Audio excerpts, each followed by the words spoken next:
Lily, thank you for being here with us in Telemundo Deportes. We're super happy you're here.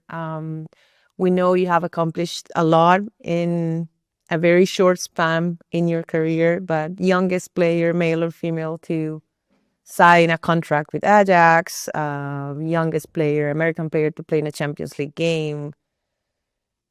How was it to play in that Champions League game against Rome? That actually I was in the stands watching you. What a game. Mhm. You were great. But take us through the hours before that game. Were you feeling anxious or were you feeling confident about stepping onto that field? Yeah, I think it's a mixture of both. Like you said, a very special game for us. Yeah, we knew that we had to either win or tie or depending on the other match. So it was a bit like dependent on that. But we knew as a team that we had to focus on our match and get a result that we want and play how we want to play.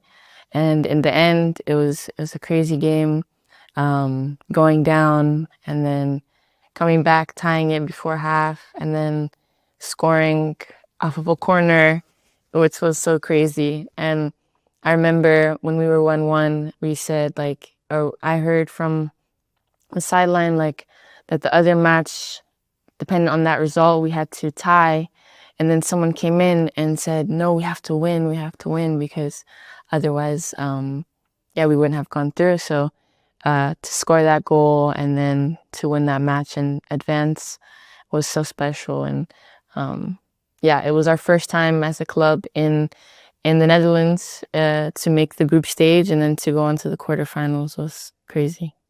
Can you say it was one of the best moments in your career so far? Yeah, for sure. I think so. Yeah. What about after the game? What do you guys? Yeah, after the game, just chaos, celebrating, so happy, so many emotions. Super special. Let's keep talking about the Champions League for a minute. You lived it as an underdog, as you just said, and now you're living it probably in the best team in the world, most historic one. How do you approach the games and how different does it feel to play in both teams? Yeah, I think definitely like at Ajax being the underdog, you kind of like, you don't have an expectation really. You just have to go out there and do the best you can. And we're so happy to have gotten as far as we did. And then now at Lyon, obviously there's more expectation, more pressure and sort of the titles that come with it.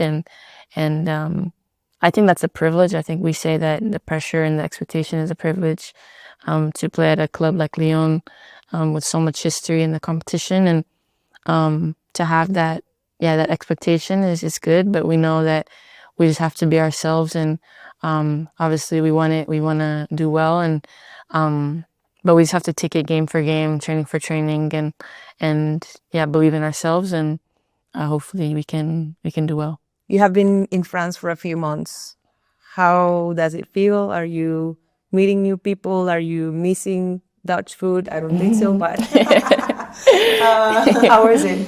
Yeah, it's been really good. I'm really enjoying my time in Lyon. At the club, I think everything's been so great. The players, the staff, all making me feel welcomed and settled in. And off the pitch, also hanging out with the girls and enjoying exploring Lyon has been nice. I think, just the whole players, everybody has been so nice. Obviously having Lindsay there, super helpful. She's been so great for me, helping me get settled in and just hanging out off the pitch is also nice. So overall, I'm just really enjoying it and loving my time there so far. You've talked a lot about staying grounded. How do you manage to stay grounded when you're so young with so much expectations on your shoulders, not only for the national team, but also for the club? Yeah, I think some advice that I get all the time is to just stay in the middle.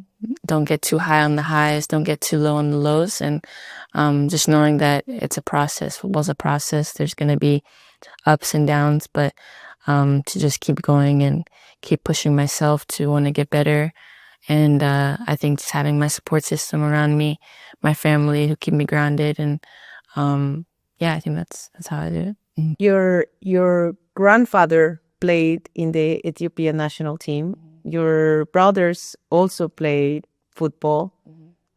We can establish that it runs in the family, right? What is your first memory with a ball in your feet?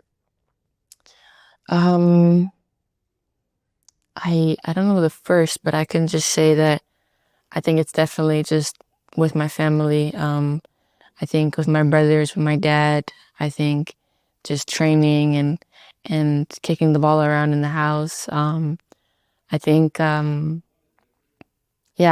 dad was always watching football on the TV, and me and my brothers would come running down in the mornings, in the Premier League mornings, and come to watch the game, and then running downstairs to play at halftime. And I think that's definitely one of my first memories.